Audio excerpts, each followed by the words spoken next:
말씀은 출애굽해서 다음 해 2월 1일 날 그러니까 시내산을 떠나기 전에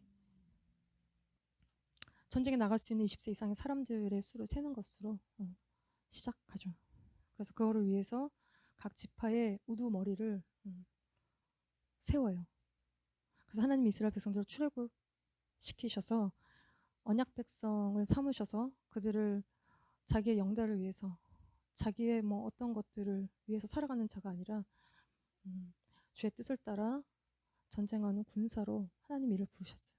그래서 우두머리를 세우셨고 그러니까 질서체계를 잡으신 거죠. 군대의 생명은 질서입니다. 질서라는 것은 위아래 명령에 순종하는 그 구조 속에 있는 것이죠. 군대를 안 갔다 와서 잘 모르겠지만 우리 조카가 군대를 갔다 왔다는 이야기를 들었는데 많이 변했냐고 물었더니 많이 변했대요. 근데 딱 3일이 지나니까 원상대로 원상복귀 그대로 옛날 그대로 돌아오는 뭐 그럴 수밖에 없죠. 민간인이 되고 위에서 쪼는 뭐 이제 군기반장도 없고 편하니까 돌아오는 게 당연. 그러니까 이제 우리는 이 군대 문화를 별로 좋아하지 않습니다. 이렇게 명령하고 시킨 대로 하고 뭐 이러는 거 별로 좋아하지 않아요. 우리는 이렇게 너의 의견은 어떠니? 뭐 네 생각은 어떠니? 물어봐주고 이러는 걸 좋아하죠. 전쟁 났을 때 네 생각은 어떠니? 뭐 이렇게 묻다가는 다 죽어요. 위에 시키는 대로 시키시는 분 그 뭐 모든 결정을 위에서 하는 거니까 그 결정을 따라 우리는 움직이면 되는 게 이제 군사인 것이고 그럴 때 이게 힘이 하나의 힘이 모이는 것이고 그럴 때 광야를 통과하고 전쟁을 승리하고 이기고 나오는 것이. 그래서 하나님이 우두머리를 세우고 그 질서를 잡으시는 그리고 군사들의 수를 세는 이 수를 세는 것은 우리는 수에 자유롭지 않아요. 수는 곧 힘이고 또 능력이고 또 돈이고 뭐 인기고 그래서 우리는 끝없이 수를 우리 안에서 세요. 근데 우리의 모든 노력과 수고와 이런 걸 다 수로 말할 수 없는데 수가 다 말한다고 생각하기 때문에 점수와 돈의 액수와 뭐 이런 것들이 우리가 굉장히 메인 삶을 사는. 그러니까 선교사님이 평생 딱 한 명의 사역을 한 명을 위한 사역을 했다면 그게 이제 실패라고 보기는 어렵죠. 어쩌면 더 힘든 사역을 했을 수도 있어요. 자기를 부인해야 되고 애도 하나 키우는 게 힘들지. 뭐 여럿 있으면 자기들끼리 다 알아서 크고 문제도 해결하고. 그러니까 수가 꼭 모든 걸 다 말하는 것은 아닌 우리의 땀과 눈물과 수고와 이런 것들은 뭔가 과정과 이런 것들은 수가 다 말할 수 없는 것들이 있다는 것이. 그러나 하나님은 번성케 하시는 분이시고 또한 창대케 하시는 분이세요. 그래서 우리가 수를 센다면 하나님이 하신 일을 세는 거예요. 근데 그것도 세다가 보면 우리가 샛길로 빠져서 또 내가 한 거를 세요. 우리는 끝없이 자기가 한 것들을 세게 되는. 그러니까 웬만하면 세지 않는 것이 좋고 꼭 센다면 하나님이 하라고 하실 때만 수를 세는 것이 필요한 것이죠. 근데 야곱의 이 12가족 창세기 끝에 야곱의 12가족이 애굽으로 가서 그 70인의 가족이 400년이 지나서 거의 뭐 엄청난 60만, 장정만 60만이 되는 숫자로 폭발적인 증가를 하는데 이거는 창세기 15장 말씀에 하나님이 아브라함에게 아주 먼 훗날에 대한 이야기를 하시죠. 네 후손의 4대 만에 그리고 400년 만에 이 출애굽해서 이 땅으로 다시 돌아올 것에 대해서 하나님이 아브라함에게 보여주는데 그거 그대로 정말 400년이 지나서 애고로 간 지 400년, 430년이 지나서 엄청난 수적인 증가를 하는. 그래서 이 수를 센다는 것은 이 하나님이 하신 일들을 우리가 보는 것이고 세는 것이고 그리고 하나님의 군사된 그리고 하나님의 주대심을 인정하는 하나님을 머리로 삼는 사람들의 그 헌신된 자들의 수를 세는 것 이거는 그 수가 많은 것이 의미가 있어요. 그렇지 않다면 수를 세는 것은 한 명보다도 못한 의미가 없는 일인 것입니다. 그 수를 세는 것이. 근데 우리가 지난번에 그 숫자들을 봤는데 오늘 레위 지파가 빠져 있어요. 여기에. 그래도 12지파죠. 왜냐하면 레위 지파 빠졌고 요셉도 빠졌지만 요셉의 그러니까 두 아들 에프라임과 므낫세를 야곱이 아들 삼아요. 그래서 12지파가 되어지는 것인데 이 레위 지파의 수를 오늘 본문에서 세고 있는데 12지파의 수를 세고 또 레위 지파의 1개월 된 그러니까 모든 레위인의 수를 세고 또 한 번 30에서 50세 일할 수 있는 레위인의 수를 세요. 그래서 이 레위인은 성막에서 제사장을 도와서 일하는 자들로 하나님이 부르신 사람들입니다. 그래서 본문 말씀을 보시면 그러나 레위인은 그들의 조상의 지파대로 그 계수에 들지 아니하였으니 50절 말씀에도 그들에게 증거의 성막과 그 모든 기구와 그 모든 부속품을 관리하게 하라. 그들은 그 성막과 그 모든 기구를 운반하며 거기서 봉사하며 성막 주위에 진을 칠지며 53절에 레위인은 증거의 성막 사방에 진을 쳐서 이스라엘 자손의 회중에게 진노가 임하지 않게 할 것이라. 레위인은 증거의 성막에 대한 책임을 지킬지니라. 그들은 책임이 있는데 무엇이 책임이냐면 증거의 성막에 대한 책임을 진 사람들인 것이. 이렇게 일할 레위인의 세 아들의 이름을 보시면 게르손, 고앗, 무랄이에요. 그래서 첫째가 게르손이고 둘째가 고앗이고 셋째가 무랄이에요. 그래서 요 중간에 둘째 아들 고앗에게서 네 아들이 있는데 아므람, 이스라엘, 헤브론, 우시엘. 여기서 아므람이 요게벳과 결혼해서 미리암과 아론과 모세가 태어나는 것입니다. 그래서 이 고앗 자손에게서 제사장 직분이 나와요. 그러니까 레위 지파 안에 제사장 직분이 있어요. 이 레위 지파의 이 레위는 사실은 야곱에게 저주받은 지파예요. 시므온과 레위. 자기 동생 디나가 강간당했을 때 세겜 쳐들어가서 할례 받고 있는 사람들 다 죽인. 그래서 야곱이 저주하는데 그래서 시므온이 지파 중에 가장 적고 그러나 레위는 출애굽기 32장에 금송아지 숭배했던 사건 때 이들이 하나님이 3,000명을 죽이시는 그때 나서서 헌신하여 그 죽이는 일들을 감당할 때 하나님이 그 지파를 축복하시는데 그래서 이때 따로 그 지위 회복을 하시는 그들을 복 주셔서 따로 이스라엘 백성 가운데 따로 하나님을 섬기는 지파로 세우시는데 이 그림을 보시면 이게 이제 전체적으로 다 짜여진 그림이에요. 이런 진영을 형성하는 것이. 그래서 이스트 동쪽이 가장 중요한데 모세와 아론이 서고 그 다음에 그 메인에 유다 12지파 가운데 유다가 서고 그 다음에 노스에 무랄이 사우스에 고핫 그리고 웨스트에 게르손이 서는 요 12지파 안에 레위 지파가 성막 주변을 이렇게 먼저 둘러서고 요 구조로 이 진영이 짜여 있어요. 그래서 12지파로부터 성막을 보호하고 더럽혀지지 않도록 또 12지파를 하나님의 진노 가운데 들어가지 않도록 또 둘러서서 보호하고 있는 이게 이제 전체적인 구조인 것입니다. 그래서 이 레위 지파는 하나님과 이스라엘 중간 사이의 역할을 하고 제사장을 도와서 섬기는 역할을 하고 성막을 이동시킬 때마다 광야에서 이거를 짐지고 나르는 역할을 그들이 하고 있어요. 근데 이제 광야 이후에 성전의 시대 때는 이들이 뭐 성전에서 섬기고 또 성전의 기구를 깨끗하게 하고 문지기로 또 찬양하는 자들로 섬겨요. 그래서 레위 지파 그러면 찬양하는 찬양팀 찬양하는 그래서 아삽의 시편 신령한 노래를 하는 그 찬양팀의 우두머리인 거죠. 아삽은 이 레위 지파의 게르손 직계인 그러니까 찬양하는 자들. 우리가 전쟁에 가장 중요한 것은 영적 전쟁에 선봉에 찬양하는 자들이 서는 이 역할들을 레위 지파들이 했다는 것입니다. 근데 이거는 이스라엘의 모든 장자를 대신한 것인데 12절 말씀에 보라 내가 이스라엘 자손 중에서 레위인을 택하여 이스라엘 자손 중에 태를 열어 태어난 모든 자를 대신하게 하였은즉 레위인은 내 것이라는 것입니다. 그러니까 레위인이 하나님의 것인 것은 이스라엘의 장자가 하나님의 것이고 그거를 대신하기 때문에 레위인이 하나님의 것이에요. 이 근거가 무엇이냐면 처음 태어난 자는 다 내 것이면 내가 애굽 땅에서 그 처음 태어난 자를 다 죽이던 날에 이스라엘의 처음 태어난 자는 사람이나 짐승을 다 거룩하게 구별하였으니 그들은 내 것이 될 것임이니라. 나는 여호와니라. 그러니까 하나님이 애굽의 10번째 재앙 때 심판과 재앙 속에 그 애굽의 장자들 다 죽이실 때 어린 양의 피를 바른 이스라엘 백성들은 구별하셔서 그 장자들을 죽이지 않고 살려두셨는데 하나님이 죽이지 않고 살려두신 것들은 다 하나님의 것입니다. 하나님 때문에 살아난 자들은 다 하나님의 것인 것이에요. 그래서 이스라엘은 열방 가운데 하나님의 장자, 이스라엘은 나의 장자라고 하셨고 그 이스라엘 가운데 장자는 하나님의 것인데 그래서 하나님의 성막에서 섬기는 일을 해야 되는데 다 나와서 할 수 없잖아요. 이거를 레위 지파가 대신하는 것입니다. 그래서 각자의 삶의 터전에서 전쟁하는 군사로 살아가고 또 이 레위 지파는 하나님을 섬기는 역할들을 성막에서 풀타임으로 하는 것이죠. 그래서 이 말씀을 보시면 그렇게 해서 수를 셌는데 레위인을 모세와 아론이 여호와의 명령을 따라 레위인을 각 종족대로 계수한즉 1개월 이상 된 남자의 수가 22,000명이에요.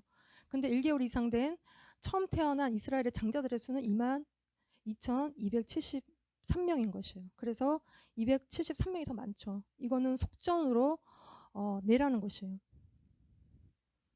그래서 아론과 그 아들들에게 이 속전을 치르는, 그래서 이 구속의 원리를 가장 잘 보여주는 것이 레위 지파인 것이고, 예수 그리스도께서 우리의 몸값을 지불하신 그거를 보여주는 것. 그러니까 레위 지파에게 몸값을 지불하고 레위 지파가 그 하나님의 일들을 감당하게 하는 것, 이게 이제 레위 지파의 역할인 것이에요. 그래서 지금 우리는 왕같은 제사장으로 각자 하나님 다 부르셨지만 또 공동체 안에서 하나님이 가르치고 예배를 섬기고 주님을 섬기도록 또 하나님 부르신 자들이 또 있고, 그 속에서 질서와 또 각자의 부르심의 삶의 위치 속에서 은사들도 감당할 때 공동체 전체적으로 세워져 가는 것입니다. 그래서 이 성막 주변으로 레위 지파가 둘러서고 또 12지파가 둘러서고, 이거는 예배하는 공동체이고 전쟁하는 공동체예요. 전쟁에 승리하기 위해서 예배가 회복이 돼야 되는, 예배하는 공동체가 정말 제대로 서야 되는, 그럴 때 하나님이 이스라엘 백성들을 광야로 예배하기 위해서 불러내셨어요. 그러니까 바로의 치하에서는 바로가 최고 권세인데 그 바로 밑에서는 하나님을 예배할 수, 그 위에 더 계신 하나님을 예배할 수가 없어요. 그러니까 하나님이 애굽에서 끄집어내셔서 광야에서 그들이 하나님을 예배할 수 있도록 하나님이 그들을 끄집어내시는 거죠. 그래서 광야에서 예배할 때 물이 솟고 물이 넘쳐나는 역사가 광야 가운데 일어나는 것이죠. 예배할 때인 것이에요. 그래서 3장에 1개월 이상 된 레위인의 수를 세고 4장에는 30에서 50세까지 이 성막 봉사를 할 수 있는 레위인의 수를 세는 것이죠. 그래서 이 말씀을 같이 읽어봅시다. 시작. 게르손 자손도 그 조상의 가문과 종족에 따라 계수했다라는 말씀이 나오는데요. 이 계수하다는 말은 이게 뭐 영어로 take라고 되어 있는데 take라고 되어 있죠. 그러니까 머리수를 세는 것이에요. 이게 히브리어로 낫손데 나사라는 말에서 나온 것인데 머리를 세운다는 뜻이에요. 머리를 들어 올리다, 머리를 세우다. 그러니까 주대심에 대한 말씀이에요. 누가 우리의 머리이신가, 누가 우리의 주인이신가에 대한 말씀이에요. 그리고 짐을 지고 나르는, 짐지고 나르는 그 뜻 또한 같이 있어요. 그래서 이 세 레위의 아들들이 이 성막의 기구들을 광야에서 지고 나르는데, 이 맨다 그럴 때 이것 또한 어원이 나사인 것입니다.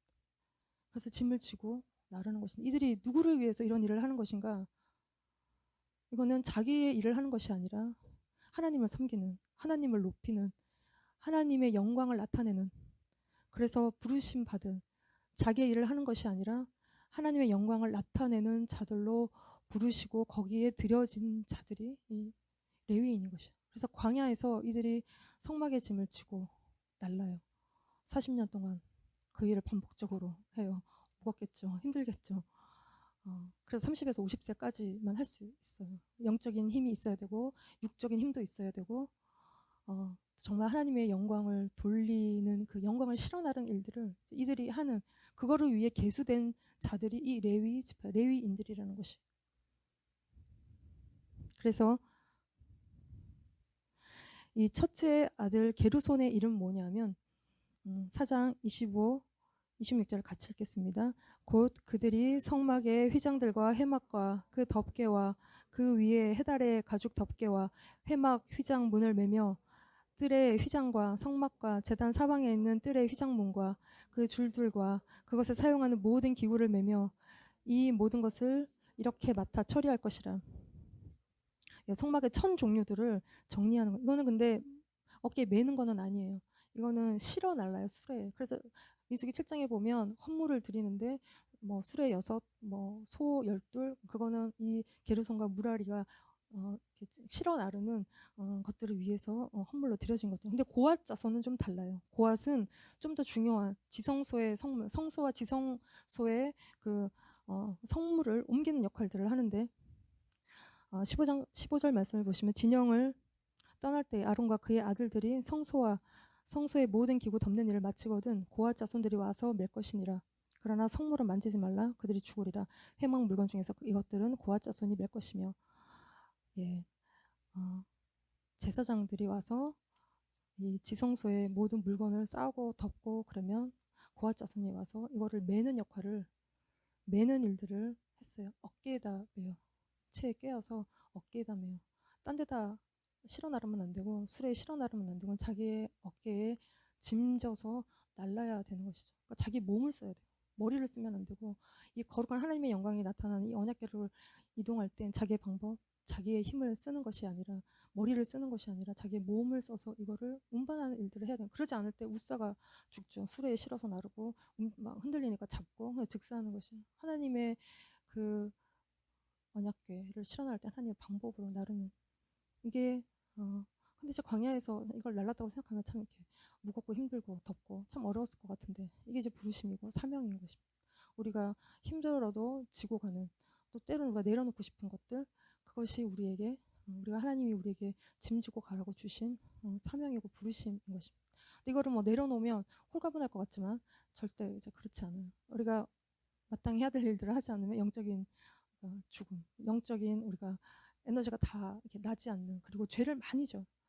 하나님이 하라는 일을 안 하고 딴 거 하면 죄를 많이 짓고 마음으로 생각으로 여러 가지로 몸으로 많은 죄를 져요. 그리고 주변 사람들도 어렵게 해요. 그래서 요나가 부르심을 떠나서 아주 반대로 아주 멀리 배를 타고 갔을 때 그 배 밑에서 영적인 잠이 들어있는 요나는 그냥 자고 있죠. 영적으로 깊은 잠이 빠져 있어요. 근데 이 요나 때문에 배 전체가 어려움을 겪는 배 전체가 죽음의 위험에 처하는 그래서 던져집니다. 물에 더 깊은 고난 가운데로 던져져요. 그러니까 우리가 같이 배를 탄 사람이 좀 가족일 수 있고 같이 공동체일 수 있고 각자의 부르심을 던지고 우리가 피해서 어디론가 갈 때 그러니까 참 주변 사람들을 어렵게 하고 같이 다 죽게 만드는 일들이 있어요. 그래서 우리가 짐져야 될 것들을 짐지는 거. 그리고 일을 하면서 그래서 쉬는 법들을 배우는 것이 필요하고 아무것도 안 한다고 우리가 안식하는 것은 아니에요. 할 일을 우리가 하는 것이 우리는 우리 마음에 하나님이 6일이라고 하루 쉬라고 했는데 하루 일하고 6일 쉬고 싶어요.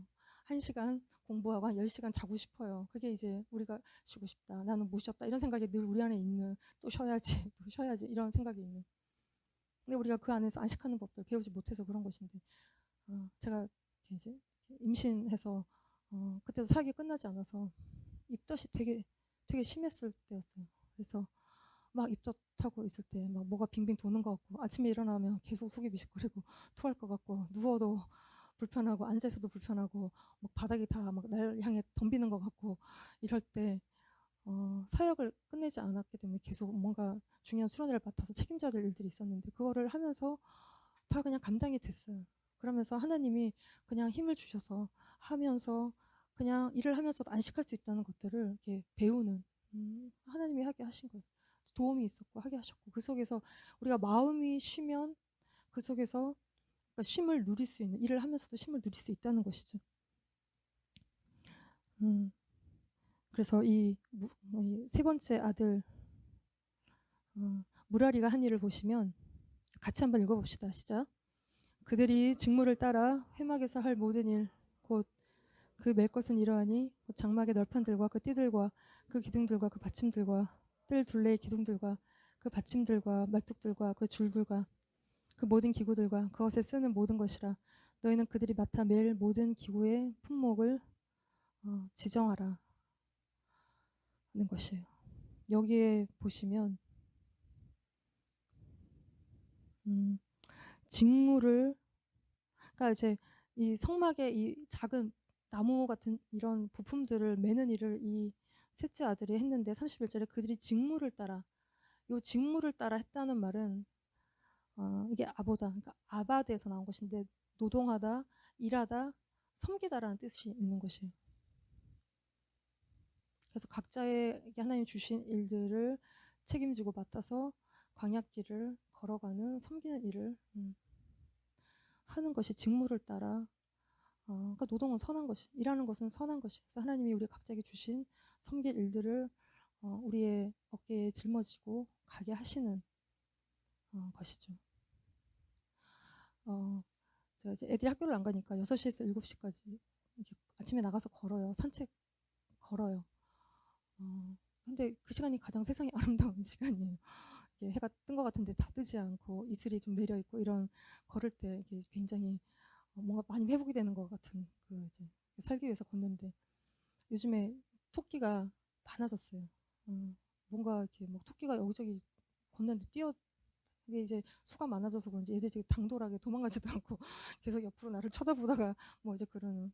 근데 아주 상반되게 그 밑에 달팽이가 또 굉장히 많아졌어요. 그래서 달팽이가 이렇게 내가 가는 길에 이렇게 계속 이렇게 피난 가듯이 이렇게 몇 마리들이 이렇게 지나다녀요. 이렇게 등짝에 자기 집을 지고 되게 힘들게 이렇게 가는. 그러다가 어느 날 이슬이 맺힌 날 옆을 봤더니 이게 풀잎에 막 몇십 마리가 나와갖고 막 너무 징그러울 정도로 이거를 내가 매일 자기 집을 지고 가고 이게 별로 무겁진 않다면서요. 그렇게 무거운 건 아닌데 어쨌든 되게 힘겨워 보이게 짐을 지고 가는 얘들을 매일 보니까 이게 남 같지가 않고 야 우리 인생 같다 하는 생각을 할 수밖에 없는데 주님도 우리에게 무엇을 말씀하시냐면 이 말씀을 같이 읽어봅시다. 시작. 그래서 제자들에게 이르시되 누구든지 나를 따라오려거든 자기를 부인하고 자기 십자가를 지고 것이니라. 자기 십자가를 지고 나를 따를 것이니라 라고 주님이 말씀하시는데 이게 이제 광야에서 각자의 자기의 짐을 지고 우리가 그 길을 가는 것이죠. 세례 요한이 예수님을 보고 보라 세상 죄를 지고 가는 하나님의 어린 양이로다 라고 말씀하셨어요. 예수님이 지고 가신 십자가는 세상 죄의 짐을 지고 가신 거죠. 우리의 여기 있는 모든 우리의 죄의 짐을 예수님이 지고 가셨어요. 그러시면서 우리에게 자기를 부인하고 자기 십자가를 지고 자기를 따라오라고 하셨는데 우리가 져야 되는 자기 십자가는 뭐냐는 거죠. 예수님이 다 세상 죄 지금 다 지고 가셨는데 나도 똑같이 또 지고 또 쫓아가는 것이냐. 우리가 져야 되는 십자가는 뭐냐. 십자가라는 것은 십자가형을 받은 사람은 참 잔인하게 자기가 죽을 십자가를 자기가 지고 가요. 자기가 달릴 그 십자가에 달릴 그 장소까지 자기가 그 십자가를 지고 가요. 그래서 거기에 자기를 못 박는 사람을 통해서 거기에 십자가에 못 박히죠. 이게 이제 구약에는 돌로 쳐서 죽이는데 이 로마 시대 때는 이게 가장 잔인한 이게 뭐 고대부터 있었는데 근데 로마 시대 때 뭐 체제 반역자들 많이 갖다가 달아서 죽인 그러니까 가장 잔인하게 사람을 죽이는 방법이고 다 벗겨서 아무것도 걸치지 않고 다 벗겨서 아주 수치스럽게 사람을 죽이는 방식이 십자가형인데 예수님이 우리의 죄를 대신해서 십자가를 참으시고 그 부끄러움을 개의치 않으셨다는 것이죠. 그래서 우리에게 자기 십자가를 지고 우리는 따라오라고 주님을 이렇게 따라오라고 말씀하시는데 그래서 우리가 더 이상 우리를 위해서 살지 않고 그리스도의 남은 고난을 우리 육체 가운데 채우고 우리의 사역의 짐을 지고 우리 관계의 짐을 지고 하나님 우리에게 지라고 주신 짐들을 지고 주님을 쫓아가는 것이죠. 그래서 주님을 쫓아갈 때 우리가 주님이 우리를 위해 죽으셨기 때문에 우리가 법적으로 의로워졌고 영적으로 새로워졌어요. 근데 우리 육신은 변화를 받아야 되는 것입니다. 그래서 그 짐을 지고 주님을 따라갈 때 우리가 정말 우리 안에 변화되지 않은 것들이 변화되고 죽어야 될 것들이 죽는 그 일들이 있는. 그래서 우리가 주님을 따라갈 때 우리가 도망가지 않고 이 십자가를 정직하게 지고 갈 때 우리를 십자가에 못 박는 사람들을 통해서 우리가 정말 우리 안에 우리를 구하는 마음. 우리를 구하는 게 뭐예요? 우리 영광을 구하는 것이. 우리가 되게 뿌리가 깊고 사실은 뭐 잘 안 빠져나와요. 그냥 기도 좀 한다고 이게 이제 다 뽑혀서 나오지 않습니다. 이거 우리를 끝없이 칭찬을 구하고 내 뜻대로 되기를 그러니까 이제 우리 뜻대로 되지 않으면 도대체 하나님이 이해가 되지 않는 우리의 그 삶 속으로 우리가 의문으로 들어가는 그런 것들이 다 없어지는 그 상태가 되어지는 것이죠. 저는 이제 아버지의 인생을 많이 생각하는데 왜냐하면 전체적으로 너무 비슷하기 때문에 아버지를 많이 묵상하는데 하나님 아버지도 묵상하고 아버지 인생도 생각하는데 아버지 남자들이 다 젊은 날에 뭔가 성취를 쫓아 살죠. 그렇게 쫓아가다가 하나님을 만났는데 거기는 할머니의 기도가 되게 많이 있었던 것 같고 그러면서 주님을 위해 살기 시작하셨는데 교회를 열심히 섬기셨어요.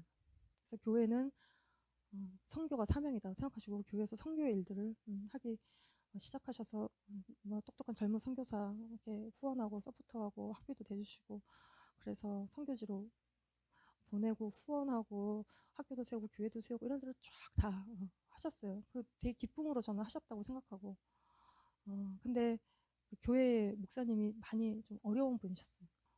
그러니까 교회에 사무실 있다고 다 주의 종은 아닌 것 같아요. 주님의 뜻을 쫓아야 주의 종이죠. 왜냐하면 종이잖아요. 그럼 주인의 뜻을 쫓는 것이 주의 종이죠. 근데 그러니까 우리가 주님의 뜻을 쫓아가면 주님의 뜻을 쫓는 사역자를 만나요.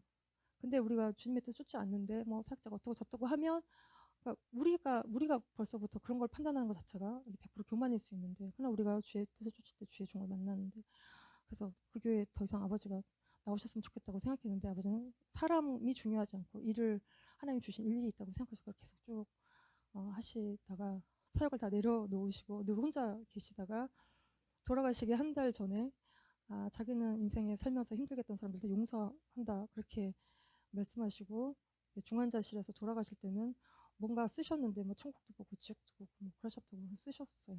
그리고 살아계실 때 늘 하신 말씀은 사람에게 칭찬받으면 하나님께 받을 칭찬이 없다고, 그 얘기로 마음과 생각을 다스리신 거예요. 나는 좀 이해가 다 되지는 않았는데 하나님을 열심히 섬기면 사람에게도 칭찬받고 하나님께도 칭찬받는 모양이 좋잖아요. 근데 이제 그러지 않는 것에 대해서 근데 내가 사역을 하면서 저는 이해가 됐어요. 그러니까 사역하고 일하는 곳에는 늘 우리를 십자가에 못 박아주는 사람들이 있어요. 그걸 통해서 하나님이 우리에게 모든 칭찬을 다 받아가지 못하게, 그러니까 사역이 끝날 때는 칭찬과 존귀와 영광이 있을 거라고 생각했지만 그렇지가 않아요. 열매는 있어요. 왜냐하면 우리가 정말 눈물로 씨를 뿌린 것이기 때문에 열매는 있지만 열매가 꼭 인간의 칭찬은 아니에요. 그랑 똑같은 것은 아니에요. 열매는 분명히 있는데 칭찬은 없는데, 배가 이렇게 불러서 아이를 낳기 전에 그 7월달에 그 더운 여름에 막 헐떡거리고 있는데 그때 기도하고 있는데 하나님이 딸아 착하고 충성되다 이렇게 말씀해 주셨어요. 그래서 내가 막 소처럼 울었는데 그냥 그건 것 같아요.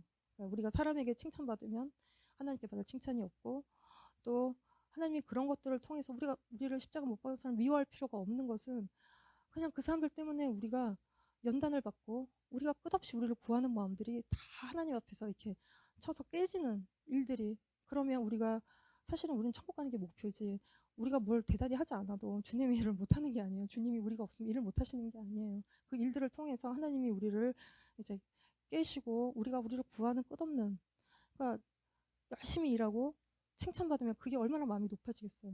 그러니까 과연 아버지가 천국 가셨을까라는 생각을, 저는 그 많은 일들을 하고 사람의 칭찬을 다 받으셨으면 천국을 가셨을까? 너무 마음이 높아지셔서 가셨을까? 이것도 주님의 뜻이고 이것도 사랑하시는 주님의 더 큰 뜻이다라는 생각이 들고, 우리가 그 길을 가는 것이 맞죠. 그래서 우리는 이제 그게 아니고 이렇게 가려고 하는데, 그러니까 우리가 착하다, 우리가 스스로 겸손하다고 생각하는데 우리는 그렇게 착하지도 않고 겸손하지도 않아요. 그냥 일이 잘 안 되니까 깡통 찌그러져 있는 거지.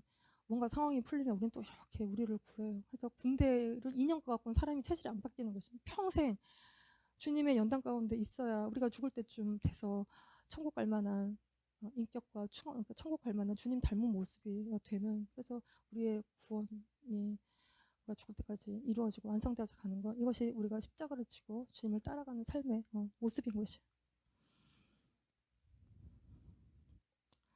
예. 그리고 나서 전쟁에 나갈 군사의 수와 성막에서 섬길 레위인의 수를 세고 역할을 분담한 이스라엘 공동체에, 그리고 나서 중요한 것은 진영을 깨끗하게 하는 것이에요. 왜냐하면 그 가운데 하나님이 계시기 때문에 하나님의 영광이 떠나지 않도록 그 안을 정결하게 하는 것이 필요한데, 같이 읽어보겠습니다. 이스라엘 자손에게 명령하여 모든 나병 환자와 유출증이 있는 자와 죽음으로 부정하게 된 자를 다 진영 밖으로 내보내되 남녀를 막론하고 다 진영 밖으로 내보내어 그들이 진영을 더럽히게 하지 말라. 내가 그 진영 가운데에 거하느니라 하시매. 그래서 대표적으로 나병 환자, 유출병, 죽은 사람, 이게 다 죄되고 거룩하지 않은 것이 격리 조치하라는 것입니다. 주님의 생명이 우리 안에 있으면 죄가 우리와 함께 있을 수 없는 주님의 공동체, 그리고 또 내 안에 이런 깨끗지 않은 것들 다 내모으는 것이 필요해요. 이런 말씀이 우리에게는 지금 이렇게 별로 먹히지 않는, 죄 많고 하나님 없고 다원화된 사회에서는 이렇게 뭐 분리하고 구분하고 이게 거룩하다, 뭐 이건 더럽다, 뭐 이렇게 하는 것들이 되게 편협하고 각자의 생각이 다 답이기 때문에 이건 옳고 이건 틀리다 이렇게 얘기하면 굉장히 이게 독선적으로 우리가 따라가지 못하는, 그래서 이렇게 자꾸 타협하고 자꾸 선을 이렇게 무르고 그러면 우리 개인의 삶도 힘을 잃어버리는 것이고 공동체도 힘을 잃어버려요. 그래서 힘이 없는 것이에요. 우리가 계속 타협해 오기 때문에 그냥 적당한 선, 서로 다 만족할 만한 어떤 선을 찾기 때문에 거룩함을 잃어버리는. 그래서 이게 구별이 차별이 아니고 하나님께서 우리를 정결하게 하시고 그걸 통해서 우리에게 능력을 주시는 통로가 되면 거룩하고 깨끗하게 되는 것입니다. 이 여기에 더불어서 아주 독특한 이야기가 하나 나오는데 예, 가정의 부부관계에 대한 말씀이 나와요. 예, 공동체의 기초 근간이죠. 그래서 아내의 음란의 문제에 대한 이야기를 하고 있는데 이거는 가늠하는 이스라엘 백성 영적으로 또 우리를 이야기하는 말씀이에요. 그래서 이 12절 말씀을 보시면 이스라엘 자손에게 말하여 그들에게 이르라 만일 어떤 사람의 아내가 탈선하여 남편에게 시내를 져버렸고 탈선한다는 것은 고아사이드 그래서 이렇게 길을 벗어나는 빗나간 것이에요. 그래서 남편에게 시내를 져버렸고 한 남자가 그 여자와 동침하였으나 그의 남편의 눈에 숨겨 드러나지 아니하였고 그 여자의 더러워진 일에 증인도 없고 이게 두 명의 증인이 필요해요. 근데 증인도 없고 그가 잡히지도 아니하였어도 14절에 그 남편이 의심이 생겨서 그 아내를 의심하였는데 그의 아내가 더럽혀졌거나 또는 그 남편이 의심이 생겨 그 아내를 의심하였으나 그 아내가 더럽혀지지 아니하였든지 더럽혀졌든지 더럽혀지지 않은지 확인은 안 되지만 어쨌든 마음에 의심이 생겼다는 것이죠. 이게 의심이라고 번역이 되었는데 사실은 질투예요. 그리고 spirit of jealousy 그래서 질투의 영인 것이. 그러니까 부부가 서로를 향해서 이 뭔가 의심이 들 때 이 사람이 뭔가 모르겠다 싶을 때 이거는 의심을 넘어선 질투하는 마음, 그러니까 질투하는 영인 것이죠. 부부가 육체로 연합할 때 이건 영적인 연합이거든요. 이렇게 연합이 돼 있다가 떨어져서 딴 것과 연합할 때 이상한 거예요. 뭔가 느낌이 아니 이게 단순한 느낌이 아니라 영적으로 느끼는 뭔가 좀 다른 것과 연합하고 있다고 느낄 때 느끼는 영적인 우리가 받는 어떤 느낌. 그러니까 영인 것이고 이 영은 또 우리의 마음인 것이죠. 그건 우리가 생각하는 게 아니에요. 우리가 영적으로 느끼는 것이고 우리가 마음이 이상한 거예요. 그래서 의심이 마음에 드는 것이고 질투하는 건데 하나님과 우리의 관계도 영적인 관계이고 하나님도 그렇게 우리가 가늠한 여인 같은 우리를 향해서 하나님 질투하는 하나님이시래요. 그러니까 다른 신에게 절하지 말라. 여호와는 질투라 이름하는 질투의 하나님이라고 말씀하시는 거예요. 그래서 우리가 다른 거를 사랑할 때 다른 것과 주님과 이렇게 연합하지 않고 다른 것과 연합할 때 주님이 우리를 향해서 질투하시는 건데 이게 부부관계도 똑같다는 것이죠. 그럴 때 그의 아들을 데리고 제사장에게 가서 그를 위하여 보리 가루 10분의 1 에바를 헌물로 드리되 그것에 기름도 붓지 말고 유향도 두지 말라. 이는 의심의 소재요 죄악을 기억나게 하는 기억의 소재라. 제사장은 그 여인을 가까이 오게 하여 여호와 앞에 세우라는 것입니다. 그래서 죄악을 기억나게 하는 기억의 소재를 가지고 여호와 앞에 세워요. 이게 이제 복이죠. 이게 의심을 받고 있는데 근데 이게 왜 여자만 이러냐 남자는 뭐 어쩌고 여자만 이제 이러냐 그게 포커스가 아니에요. 남자고 여자고 간음하고 바람피면 다 죽이라고 구약은 기록하고 있어요. 성경 모세법에서는. 근데 증거가 없어요. 몰래 짓는 죄예요. 우리 마음에서 뭔가를 다른 걸 더 사랑하는 그리고 그 육체로 또 죄를 짓는 그럴 때 이게 이제 이걸 어떻게 밝히냐는 거죠. 그럴 때 하나님 앞에 와서 세우라. 하나님 앞에 이 여인을 갖다가 세우는 거예요. 하나님이 이것들을 정리하실 거기 때문에 그걸 세우는 것이에요. 그래서 하나님 앞에 세우고 17절에 토기에 거룩한 물 이 물두멍에서 떠온 거룩한 물을 담고 성막 바닥에 티끌을 취해서 이건 심판의 기능이 있는 이 티끌을 넣고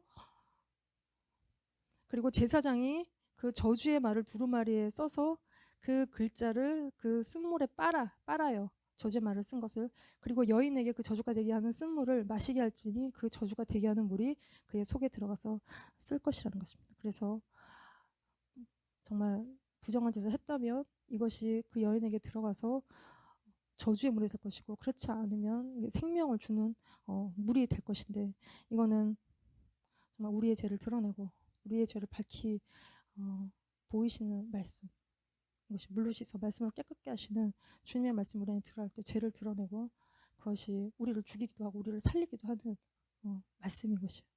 그래서 그러나 여인이 더럽힌 일이 없고 정결하면 해를 받지 않고 임신할 것이요 생명을 얻는 이게 제일 중요한 여성에게 있어서 임신하리라. 그러나 그렇지 않을 때 그 여인은 정죄받게 되는 것인데 31절 남편은 무죄할 것이요. 그러니까 이게 무슨 의처증에 관한 얘기는 아니에요. 그게 포커스는 아니에요. 그러나 여인은 죄가 있으면 당하리라. 이거는 간음하고 하나님을 떠나고 세상을 살아가는 그러니까 우리에 대한, 그래서 그 죄의 대가를 져야 되는, 죄의 짐을 져야 되는 우리에 대한 이야기. 죄가 있으면 당하리라. 이 어원이 나사인데 이것이 죄의 짐을 진다는 뜻이에요. 그래서 그 여인이 정말 간음하였다면 그 여인은 죄의 짐을 져야 돼요. 그건 이제 죽는다는 것이에요. 음란한 행위들을 할 때 이거는 다 떨어져 나와서 다른 것과 연합할 때 그 죄의 짐을 진다는 것을 죽는다는 것을 의미하는 것이에요. 그러니까 이렇게 죽을 수밖에 없는, 우리를 위해서 대신 죽어주신 분이 예수 그리스도이시고, 이 간음한 여인에 대한 이야기는 요한복음 8장에 가면 나오는데 끌려 나오죠. 현장에서 간음하다 붙잡혀서 왔는데 이게 좀 이상한 냄새가 나는 것은 남자는 어디 가고 여자만 끌려 나왔냐는 것이에요. 원래 현장에서 잡히면 다 잡히고 그래서 둘 다 돌에 쳐서 죽이는 것이 모세법인데 이 여인만 끌려 나왔는데 이게 이제 다 예수님을 향한 음모가 있는 것인데, 모세는 율법에 이러한 여자는 돌로 치라 명하였거니와 선생은 어떻게 말하겠나이까. 그들이 이렇게 말하면 고발할 조건을 얻고자 하여 예수를 시험함이라. 예수께서 몸을 굽히사 손가락으로 땅에 쓰셨다는 것이에요. 그리고 너희 중에 죄 없는 자가 돌로 치라 하시고 8절에 다시 몸을 굽혀 손가락으로 땅에 쓰셨는데 우리가 이게 뭐냐는 거죠. 성경에 나오진 않아요. 뭔지는 알 수는 없지만 이 말씀과 손가락으로 땅바닥에 쓰신 것 때문에 양심의 가책을 받고 사람들이 그 여인을 돌로 쳐서 죽이려고 다 나와있던 사람들이 다 돌아갔다는 것이죠. 이게 무슨 죄가 생각나게 하는 기억의 소재처럼 뭔가 예수님이 뭔가 말씀을 땅에다 쓰신 것이에요. 그래서 이 손가락으로 쓰셨다는 거는 우리가 이거 출애굽기에서 봤어요. 출애굽기 이게 31장 18절 말씀인데, 여호와께서 시내산 위에서 모세에게 이르시기를 마치신 때에 증거판 둘을 모세에게 주시니 이는 돌판이요 하나님이 친히 쓰신 것이라. 친히 썼다는 게 손가락으로 썼다는 것이에요. 이게 주님의 말씀, 하나님의 법을 쓰신 거죠. 그 앞에 사람들이 죄책감을 느끼고 떠나간 것인데, 그래서 9절에 그들이 이 말씀을 듣고 양심의 가책을 느껴 어른으로 시작하여 젊은이까지 하나씩 하나씩 나가고 오직 예수와 그 가운데 서는 여자만 남았더라. 11절에 대답하되 주여 없나이다. 예수께서 이르시되 나도 너를 정죄하지 아니하노니 가서 다시는 죄를 범하지 말라. 예수님이 이렇게 얘기하실 수 있는 것은 그분이, 이 여인이 이 죄로 인해서 돌에 맞아 죽어야 되는데 이 죄의 짐을 대신 지신 분이 하시는 말씀이 우리를 향해서 다시는 가서 죄를 짓지 말라는 것이에요. 근데 우리는 죄를 쉽게 생각하고 죄를 안 져야 되는데 자꾸 이렇게 짓게 되는 우리의 어떤 죄성이 우리 안에 있어요. 그리고 죄 지면 눌리는. 근데 우리를 대신해서 죄의 짐을 지시고 부끄러움을 개의치 않으신 주님이 우리를 향해서 하시는 말씀, 가서 다시는 죄를 짓지 말라고 주님이 말씀하신다는 것입니다. 그래서 우리가 자기 십자가를 지고 레위인들이 자기의 짐을 지고 광야길을 걸었던 것처럼 우리의 삶에 주님의 영광을 실어 나르고 부르심과 사명을 따라가는, 그래서 주님의 영광을 실어 나르는 우리가 사랑할 수 없는 사람들을 또 사랑하고 우리의 십자가에 못 박는 사람들을 사랑하고 주님이 우리의 머리가 되시고 우리의 삶의 주인이 되시도록, 그래서 우리가 주님을 섬기는 사람들이 되도록 네, 기도합니다. 예, 같이 기도하겠습니다. 하나님, 우리의 삶이 주님 보시기에 합당한 인생이 되게 하여 주시옵소서. 우리 안에 여전히 죽지 않고 올라오는 그 모든 것들을 주님 다 죽이시고 우리가 온전히 우리를 구하지 않고 주님의 영광을 구하고 자기 십자가를 지고 주님을 쫓는 자들이 되게 하여 주시옵소서. 하나님 아버지, 우리가 정말 우리가 원하고 우리가 뜻하는 대로 되지 않으면 여전히 하나님 앞에서 분노하고 화내는 우리의 자신을 회개합니다. 주님이 우리를 다스리시고 우리 안에 주님 보시기 합당치 않은 것들을 다 제거하실 때 우리가 주님과 온전히 연합하고 주님의 뜻을 쫓는 우리가 온전한 자들 줄 믿습니다.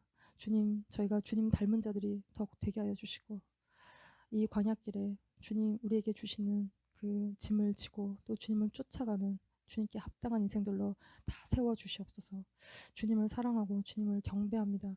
예수님의 이름으로 감사하며 기도드렸습니다. 아멘.